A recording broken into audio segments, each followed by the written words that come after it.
Khadijah itu istri yang paling dicintai oleh Rasulullah dari sekian istri Nabi. Kalau ditanya istri pertama Nabi, hafal semua. Kalau ditanya wanita yang pertama kali menerima seruan dakwah Nabi, hafal semua. Kalau yang pertama kali meninggal dalam membela risalah Rasulullah, siapa namanya? Perempuan ya? Ibunya Ammar bin Yasir. Nggak tahu ya? Nanti dicari. Namanya Sumayyah. Jadi wanita yang pertama kali meninggal mempertahankan iman. Dan meninggalnya bukan meninggal biasa, meninggal dalam siksaan, tapi tetap dengan keimanannya. Lalu manusia yang pertama kali tinggal di Mekah, ini juga wanita. Wanita apa laki-laki? Wanita. Siapa itu? Ibu dari Ismail alaihissalam. Siapa? Hajar apa Sarah? Oh, Hajar. Yang pertama kali sa'i itu laki apa perempuan? Perempuan. Siapa? Hajar. Jadi perempuan itu istimewa, perempuan itu ya. Perempuan itu istimewa. Nah, hari ini kita belajar dari sekian banyak perempuan, ini yang paling istimewa. Wanita pertama yang menjadi pendamping hidup Rasulullah sallallahu alaihi wasallam, Khadijah binti Khuwailid. Nah, pada pertemuan sebelumnya kita sampai pada sini ya. Keponya Khadijah ya. Jadi Khadijah ingin memperluas ya, kekuasaan bisnisnya, kekuatan bisnisnya, karena separuh Mekah itu di bawah kekuasaannya Khadijah, bahkan lebih ya, Mekah itu di bawah kekuasaan bisnis Khadijah. Jadi pebisnis besar ya. Nah, tentu dia ingin orang-orang yang terlibat dalam bisnisnya itu adalah orang-orang yang terpercaya. Nah, salah satu kemudian yang mendapat kepercayaan itu adalah Muhammad sallallahu alaihi wasallam. Dipanggillah Muhammad ke rumahnya. Dan apa yang terjadi sepanjang diskusi itu, sepanjang dialog tawar-menawar itu, ada yang menarik dari sosok Muhammad menurut Khadijah. Muhammad tuh nggak pernah lihat wajahnya Khadijah selama diskusi, nunduk terus. Ya mungkin karena depannya cantik nih ya, wanita cantik, kaya raya, tokoh Quraisy, tokoh Arab, berhadapan dengan anak muda. Jadi nunduk. Dalam riwayat sirah itu Rasulullah hanya mendongak sekali tok, hanya ketika mengatakan setuju. Setuju menjadi bagian dari bisnisnya Khadijah. Cuma itu, sisanya nunduk. Nah, kira-kira kita kalau lihat perempuan masih nunduk gak zaman kita sekarang? Nah, zaman kita lihat perempuan depan, apalagi cantik, ayu, kira-kira masih nunduk gak ya? Enggak ya, dongak terus malahan ya. Menadah terus nih. Nah, itu salah satu yang membuat Muhammad itu istimewa di hati Khadijah. Wah, ini sesuatu yang berbeda dari kebiasaan anak muda di wilayah itu.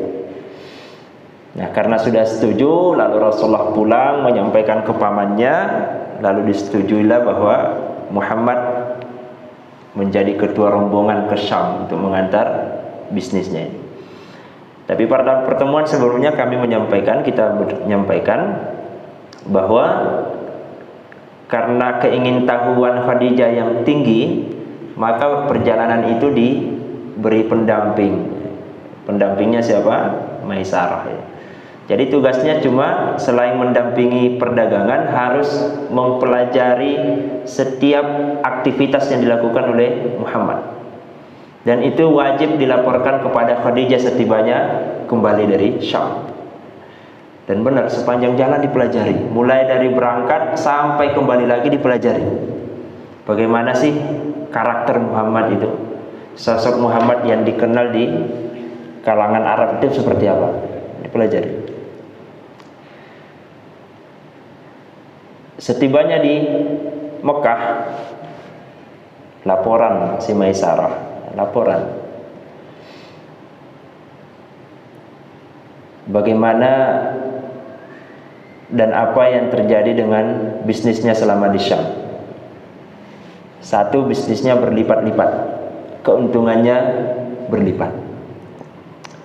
Kedua, biasanya mereka setelah ke Syam sukses, itu beli barang di Syam kemudian dijual lagi di Mekah, dan itu juga habis. Semua barang yang dibeli di Syam dijual di Mekah habis. Di tangan siapa? Di tangan Muhammad. Sukses besar, untung besar. Tapi ada hal lain yang menarik yang disampaikan Maisarah. Jadi sepanjang perjalanan itu Rasulullah tidak pernah kepanasan, tidak pernah merasa kepanasan, karena berada di bawah naungan awan. Lalu yang kedua, ini laporan Maisarah di dalam bukunya Khadijah, The True Love, ya, cinta yang luar biasa.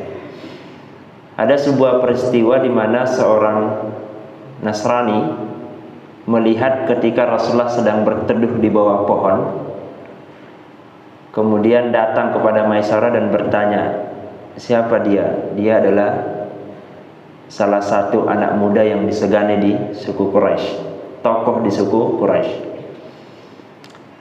Kemudian menanyakan ciri-cirinya kepada Maisarah, dan Maisarah mengiyakan. Maka kata Nasrani itu, dia ini calon nabi. Itu disampaikan ke Khadijah. Lalu yang kedua, kata Maisarah, ada yang kedua ketika di pasar, itu ada diskusi tawar-menawar mungkin, atau di buku itu dikisahkan ada debat. Lalu orang itu mengatakan, berani nggak engkau bersumpah atas nama Lata dan Uzza? Kata Muhammad, saya tidak mau bersumpah atas nama itu.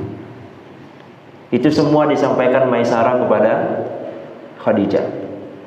Nah, Khadijah itu kan salah satu orang yang juga punya keyakinan terhadap agama yang lurus. Agama yang lurus. Khadijah itu dididik dalam pendidikan agama yang lurus. Maka salah satu nanti pamannya yang kemudian mengimani Rasulullah, siapa namanya itu? Siapa? Waraqah, ya. Jadi keluarga Khadijah itu keluarga yang punya tradisi megang agama yang lurus. Nah, dia punya keyakinan bahwa akan lahir Nabi di terakhir. Dan dia melihat nampaknya ini juga yang disampaikan, tapi ragu-ragu, nggak yakin, belum yakin 100%. Nah, selang beberapa bulan, nah mulai muncul, ada sesuatu yang muncul dari Khadijah yang lama hilang. Apa itu? Keinginan terhadap kehidupan berkeluarga. Padahal itu sudah lama hilang. Sejak suaminya meninggal, dua-duanya meninggal, dia sudah berpikiran tidak akan menikah lagi. Tapi setelah melihat sosok Muhammad, muncul kembali keinginan untuk menikah. Muncul kembali keinginan. Dia berharap Muhammad itu bisa jadi suami. Tapi ada beberapa permasalahan. Satu, Muhammad itu masih muda, Khadijah sudah usia lanjut. Kira-kira seperti itu. Yang kedua, Muhammad itu bawahannya, ya, dia bosnya. Yang ketiga, ada tradisi di Arab itu yang harus melamar laki-laki, bukan perempuan. Jadi nggak mungkin dia melakukan, nggak mungkin datang melamar ke Muhammad, nggak mungkin. Lalu dia berpikir gimana caranya ya? Apa mungkin Muhammad bisa saya dapatkan? Kira-kira kalau berada di posisi itu apa yang Bapak Ibu lakukan? Naksir sama apa bahasa sekarang itu? Berondong ya. Bahasanya bahasa zaman kita. Maka Khadijah datang ke temannya, ke sahabatnya, namanya Nafisah binti Munya. Ini mak comblangnya Rasulullah dengan Khadijah. Dan orang ini yang luar biasa mempersatukan Rasulullah dengan Khadijah. Khadijah datang kepada Nafisah, dan Khadijah tidak mengatakan saya suka Muhammad, enggak. Tidak mengatakan tolong lamarkan Muhammad, enggak. Tapi dia ngobrol, menceritakan tentang sosok Muhammad, menceritakan tentang pribadi Muhammad, tapi enggak ngomong kalau suka Muhammad. Nah, Nafisah ini wanita cerdas. Wah, ini kayaknya naksir ini. Jadi kalau punya teman yang suka menceritakan salah satu temannya, tanda tanya ini. Setiap hari disebut namanya, diceritakan, tanda tanya ini. Jangan-jangan ada hati. Ya. Khadijah sepanjang cerita itu cerita terus. Nafisah mulai nebak. Kenapa? Karena Khadijah ini wanita yang hampir semua lamaran ditolak. Setelah komitmen tidak akan nikah lagi, semua pembesar-pembesar suku yang datang melamar itu ditolak. Jadi tidak mungkin Khadijah punya niatan menikah. Untungnya Nafisahnya cerdas. Ini pelajaran bagi kita. Kalau nyari teman curhat itu teman yang pinter. Cuma masalahnya tempat curhat anak kita sekarang tidak di teman, tidak di orang tua. Kemana? Ke HP, sosmed. Saya barusan tadi menjelang azan maghrib lihat cuplikan agak lucu. Kami ini sudah lama menikah katanya, sudah lama menikah. Curhat ke dokter suami istri, tapi nggak dikaruniai anak. Kami setiap hari berhubungan, tapi kok nggak dikaruniai anak? Gimana solusinya, dok? Dokternya mulai bingung, kok bisa? Sampai semua tetangga hafal, tahu bahwa kami setiap hari berhubungan. Loh, tetangga? Iya. Sampai segitunya. Terus tanya dokternya, berhubungannya bagaimana? Kami tuh, dok, berhubungan lewat WA, lewat Twitter, lewat Messenger, lewat Facebook. Setiap hari, dok, setiap hari. Terus kok nggak bisa punya anak, dok? Dokternya pintar juga ternyata dokternya. Oh, kalau itu masalahnya gampang. Cukup bermain itu saja, terus berhubungan seperti itu. Nanti kalau sudah tengah malam, kamu download aja anaknya. Ya kan, berhubungannya lewat HP. Jadi punya anak juga harus lewat HP. Download aja. Saking HP itu sudah menguasai kita, Bukan cuma anak-anak, hampir semua generasi sekarang mainannya HP. Dan itu tempat curhat kita. Nah, Nafisah dan Khadijah ini mengajarkan kepada kita, kalau mau punya teman, carilah teman yang bisa mendukung dalam kebaikan, bukan dalam kejahatan, keburukan. Imam Syafi'i mengatakan, kalau engkau punya teman yang mampu menuntunmu ke jalan Allah, pegang erat-erat. Karena susah nyari teman, susah mencari teman. Nafisah ini bukan cuma teman yang cerdas, tapi dia amanah. Tentu Khadijah punya banyak teman, tapi kenapa milih Nafisah? Karena orangnya cerdas, orangnya amanah. Kalau saya sampai ngomong ke Nafisah kemudian curhat, dan curhat saya di woro-woro ke semua Arab, wah malu Khadijah. Janda kok ngejar perjaka, malu. Tapi Nafisah pintar menyimpan amanah.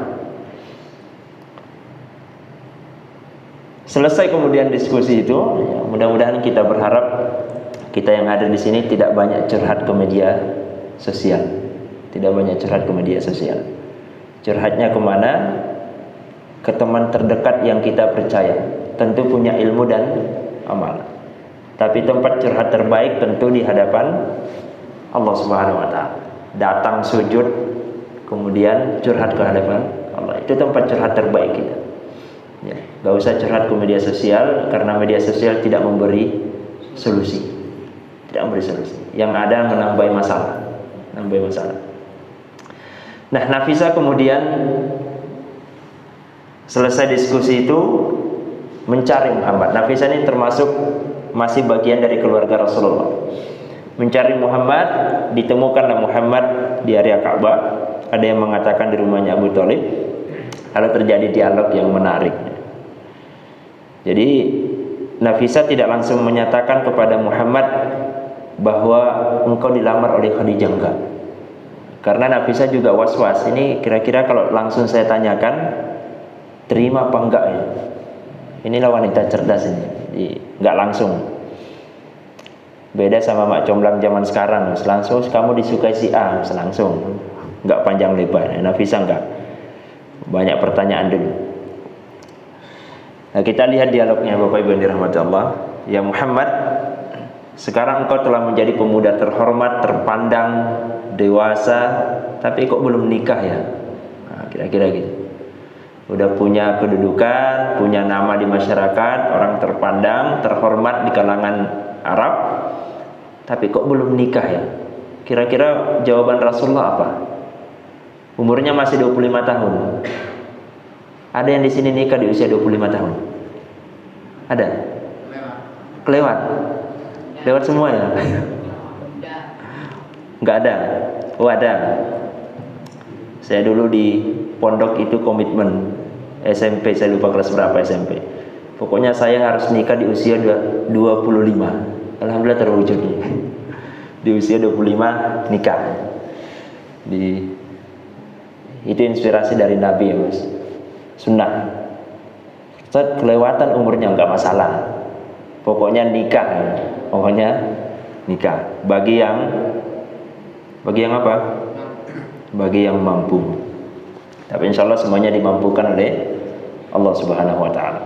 Sama dengan anak, katanya banyak anak banyak rezeki, tapi kok anaknya kok banyak semakin melarat ya? Sepakat gak itu?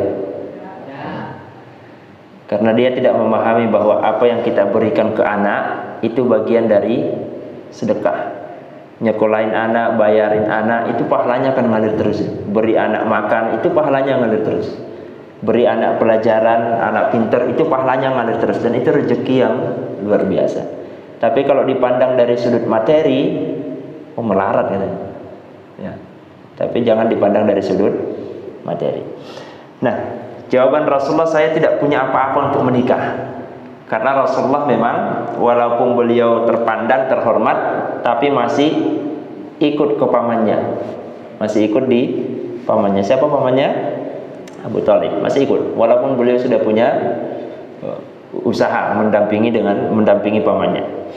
Tapi masih ikut. Sehingga beliau mengatakan, wah sebenarnya mau, secara tersirat mau, tapi tidak punya apa-apa untuk menikah. Belum punya. Maka kata Nafisa, bagaimana kalau saya pilihkan wanita untuk kamu? Kira-kira Rasulullah langsung mengatakan boleh apa enggak? Kata Nafisa, kamu ini sudah layak nikah. Hanya agar-agar alasan tidak punya apa-apa enggak mau nikah. Gimana kalau saya carikan? Kata Rasulullah, siapa? Rasulullah cuma bertanya, kira-kira siapa? Nafisa mengatakan, ada wanita yang pantas bersanding denganmu, ya. Tiada lain adalah Khadijah. Orangnya cantik, orangnya dermawan, orangnya baik hati, status sosialnya tinggi, sepadan dengan engkau. Engkau punya status sosial, punya kehormatan, diakui di masyarakat. Yang paling layak menjadi istrimu itu Khadijah. Kira-kira responnya Rasulullah gimana? Itu kan bos saya. Itu majikannya, usianya juga terpaut 15 tahun, ya, lumayan jauh. Khadijah wanita kaya, terpandang, sedangkan Rasulullah hanya numpang di rumah pamannya. Apa mungkin Khadijah mau sama saya? Kayaknya nggak mungkin. Kata Rasulullah, kayaknya nggak mungkin. Ini Nafisa ngawur ini. Nafisa ngawur. Secara strata ekonomi saja jauh sekali. Apa jawaban Khadijah? Khadijah apa? Nafisa. Oh nggak apa-apa. Yang penting kamu mau apa enggak? Sisanya serahkan sama saya. Sisanya serahkan sama saya. Rasulullah tidak mengatakan mau. Rasulullah tidak mengatakan mau, juga tidak mengatakan tidak. Nafisa cuma memastikan, yang cocok dengan kamu itu Khadijah. Tapi jawaban Rasulullah, bagaimana mungkin, saya nggak sanggup. Ya. Kata Nafisah, wah itu gampang, itu urusan saya. Yang penting kamu mau, sisanya serahkan sama saya. Masalah pesta, masalah pernikahan dan embel-embelnya itu udah biar saya yang ngurus. Maka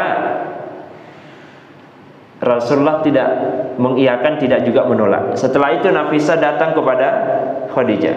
Kata Khadijah kepada Nafisah, kata Nafisah kepada Khadijah, ya Khadijah, urusannya sudah selesai. Cuma itu jawabannya, sudah selesai. Muhammad sudah setuju. Benar.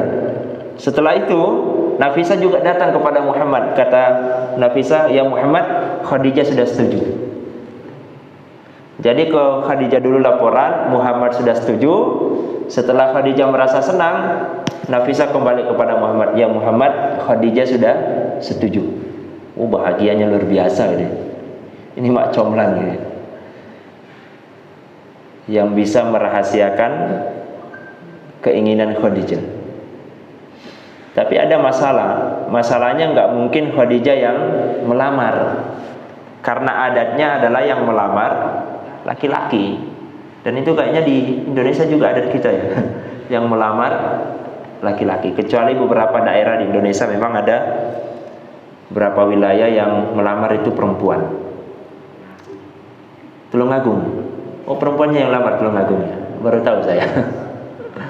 Ada kemarin di Makassar sempat heboh, seorang wanita SMA, SMA apa SMK ini, mengutus ibu dan tantenya untuk melamarkan pujaan hatinya, seorang wanita. Jadi dia mengutus ibunya dan tantenya untuk melamar seorang laki-laki di Makassar, insyaallah. Saya lupa tepatnya di mana. Bulan lalu itu videonya sempat viral. Jadi memang ada wanita yang merubah tradisi laki-laki menjadi perempuan yang melamar duluan. Nah, Khadijah nggak mungkin. Nah, ternyata benar, setelah semuanya setuju, lalu Rasulullah yang melamar, didampingi oleh Abu Thalib dan Hamzah. Ada yang mengatakan cuma Abu Thalib ya. Tapi sebagian ahli sejarah mengatakan Hamzah termasuk di dalamnya. Datanglah Rasulullah SAW ke rumah Khadijah, melamar dengan lamaran dengan mahar 20 ekor unta. 20 ekor unta itu kira-kira habis berapa itu?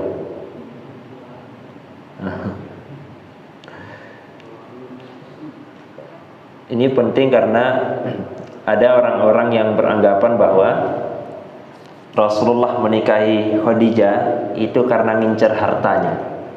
Ada orang seperti itu. Orang-orang yang beranggapan bahwa Rasulullah menikahi Khadijah tujuannya agar dapat harta. Nah, ini yang harus diluruskan. Karena tidak ada satupun niat dalam pernikahan itu Rasulullah mengejar harta, tidak ada. Walaupun setelah menikah seluruh harta Khadijah itu diserahkan kepada Muhammad untuk dikelola. Iya. Tapi tidak ada satupun niat bahwa Rasulullah itu, Muhammad itu pria miskin yang mencari wanita kaya biar bisa kaya, enggak. Dan itu yang didengungkan oleh orang-orang yang membenci agama Islam, membenci risalah kita. Nah, ini penting untuk kita luruskan. Jadi jangan beranggapan bahwa ya walaupun di zaman kita memang ada ya, ada laki-laki yang mencari pasangan yang kaya biar bisa senden dia. Ada banyak. Insya Allah di jamaah kita nggak ada. Ada di jamaah kita. Oh banyak. Wah, saya baru tahu kalau banyak ya. Jadi suka mencari pasangan yang secara ekonomi lebih mapan sehingga merasa akan terangkat. Nah, Rasulullah enggak. Rasulullah datang melamar Khadijah dengan mahar 20 ekor unta. Artinya apa? Bahwa Rasulullah punya harta. Rasulullah punya harta. Nah, dilangsungkanlah pernikahan itu, Bapak Ibu yang dirahmati Allah. Dan namanya pernikahan ada dialog ya, ada dialog yang menarik antara Abu Thalib dengan perwakilan Khadijah, Waraqah ini. Ada juga di kisah yang mengatakan bahwa yang mewakili Khadijah adalah ayahnya, Khuwailid. Padahal sebelumnya kita sampaikan bahwa ayahnya meninggal. Masih ingat? Ayahnya Khadijah meninggal berapa tahun usianya? Anggaplah lupa dia. Gak apa-apa, lupa kita saling mengingatkan. Ayahnya meninggal sebelumnya, jadi nggak mungkin yang mewakili ayahnya. Nah, di sirah yang lain yang mewakili adalah Waraqah. Nah, ini di buku yang menarik, saya pernah lihat bukunya di Wilis ini, judulnya Khadijah. Yang mau beli silahkan.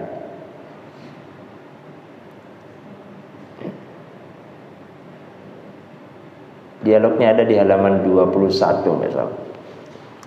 Jadi intinya adalah Rasulullah berhasil mempersunting salah satu tokoh yang menguasai Mekah, Khadijah binti Khuwailid.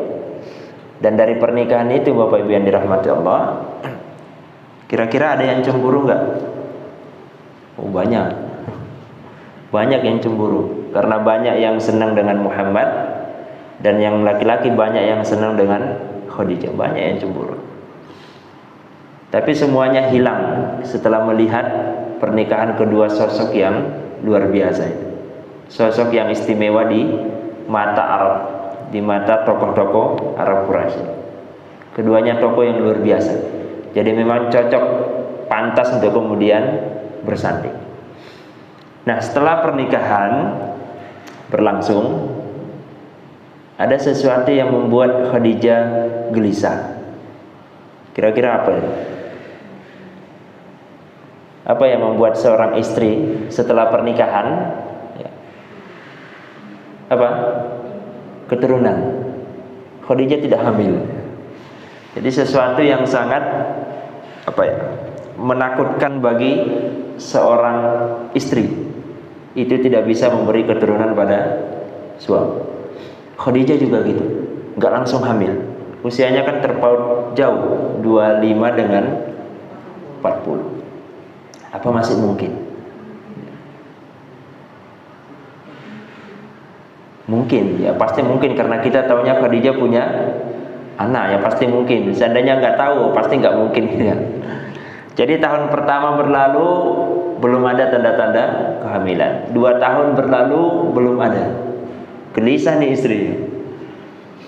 Lalu masuk tahun ketiga, berapa bulan tahun ketiga baru muncul tanda-tanda itu. Tapi ada kegelisahan kedua. Ini kira-kira anak saya laki apa perempuan? Kenapa? Karena masyhur di Arab itu, kalau lahir perempuan itu yang nggak diterima.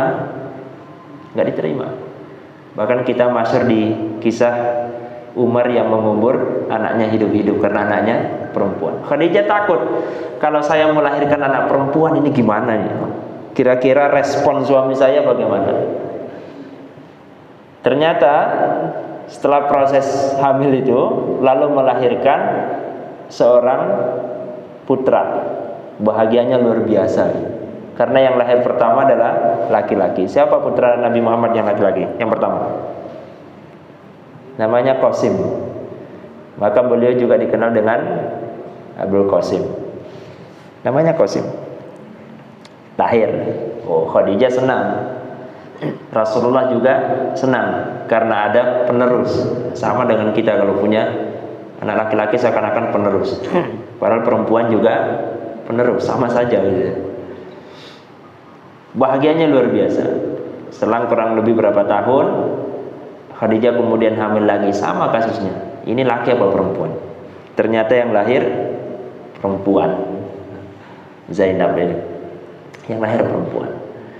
Melihat anaknya perempuan, ini raut wajahnya Khadijah sudah mulai gelisah ini. Kira-kira respon suami saya bagaimana? Tapi Rasulullah ternyata bahagianya luar biasa. Kebahagiaan Rasulullah itu kemudian merubah raut wajahnya Khadijah.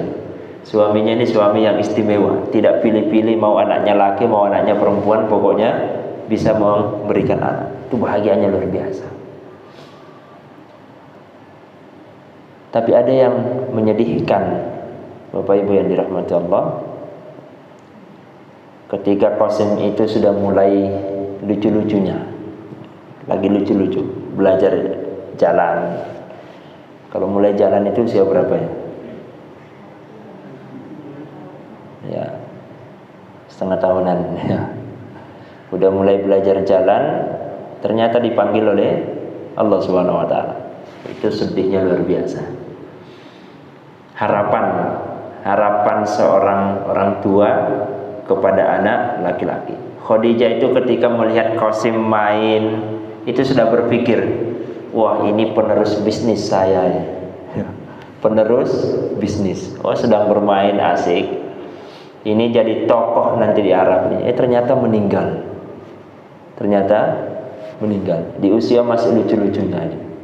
Itu sedihnya luar biasa ya. Kesedihan yang belum pernah dialami oleh Khadijah dan Rasulullah sedih. Nah, sama dengan kita. Kalau punya orang yang kita sayangi kemudian meninggalkan kita, ya sedihnya luar biasa. Tapi tentu jangan berlebihan. Agama kita melarang sedih berlebihan, karena semuanya pasti mati. Ada di sini yang nggak akan mati? Nah, silakan acungkan tangan, saya nggak akan mati. Semuanya akan mati, entah kita duluan atau anak kita yang duluan, entah pasangan kita atau siapa, pasti akan mati. Dan saya sering sampaikan sama anak-anak saya, masih kecil, siap-siap ya kalau ayah mati ya. Nangis. Anak saya itu nangis kalau saya sampaikan, siap-siap kalau ayah mati duluan, ya nangis. Ya ayah jangan mati duluan dah. Kalau sudah ajal gimana? Dari kecil sudah harus diinformasikan. Jangan sampai kemudian sampai besar nggak siap untuk itu.